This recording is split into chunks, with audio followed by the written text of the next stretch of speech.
Hi friends, నేను మీ వినోద్ మౌర్య. ప్రపంచమే ఉలిక్కిపడే రెండు సంఘటనలు ఈ మధ్య కాలంలో భారతదేశంలో జరిగాయి. ఒకటి ఎలక్టోరల్ బాండ్ స్కామ్, రెండోది ఓట్ చోరీ.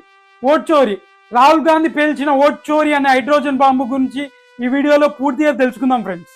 మేము ఏ పార్టీలకు అనుకూలం కాదు, ఏ పార్టీలకు వ్యతిరేకులం కాదు. రాజ్యాంగాన్ని రక్షించే వ్యక్తులను, పార్టీలను, సంస్థలను అనుసరిస్తాం. రాజ్యాంగాన్ని ఉల్లంఘిస్తున్న వ్యక్తులను, పార్టీలను, సంస్థలను ఒక బాధ్యత గల దేశ పౌరులుగా ప్రశ్నిస్తాం. ఇది మా రాజ్యాంగ హక్కు మరియు ఒక దేశ పౌరులుగా మా బాధ్యత. రాజ్యాంగంలోని ఎలక్షన్ కమిషన్ ఆఫ్ ఇండియా మరియు ఎలక్షన్స్ గురించి పార్ట్ 15 ఆర్టికల్ 324 టు ఆర్టికల్ 329 వరకు ఉంటుంది. ఎలక్షన్ కమిషన్ ఆఫ్ ఇండియా భారత ఎన్నికల సంఘం. ఇది ఒక రాజ్యాంగబద్ధ సంస్థ.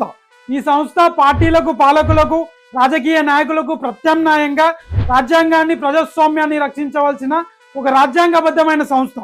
అలా రాజ్యాంగాన్ని, ప్రజాస్వామ్యాన్ని రక్షించవలసిన రాజ్యాంగబద్ధ సంస్థ అయిన ఎలక్షన్ కమిషన్ ఆఫ్ ఇండియా 25 లక్షల ఓట్లు చోరీ జరుగుతుంటే ఏం చేస్తుంది?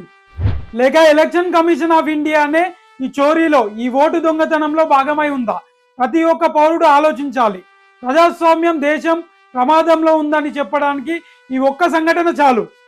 వీడియోలోకి వెళ్తే 2024 అక్టోబర్లో జరిగిన హర్యానా అసెంబ్లీ ఎలక్షన్స్లో 25 లక్షల ఓట్లు చోరీ జరిగినాయని దేశ ప్రతిపక్ష నాయకుడు అయిన రాహుల్ గాంధీ హైడ్రోజన్ బాంబు పేల్చాడు.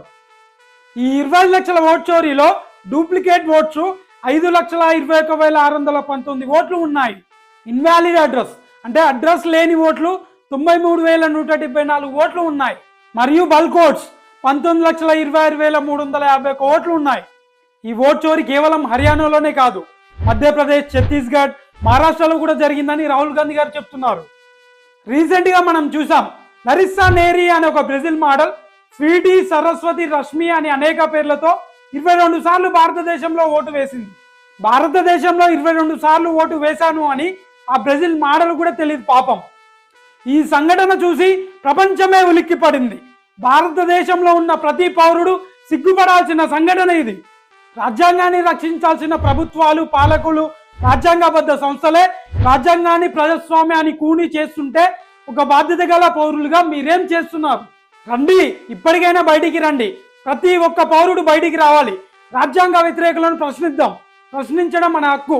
ఒక రాజ్యాంగ రక్షకులుగా రాజ్యాంగ వ్యతిరేక కార్యకలాపాలను అడ్డుకుందాం.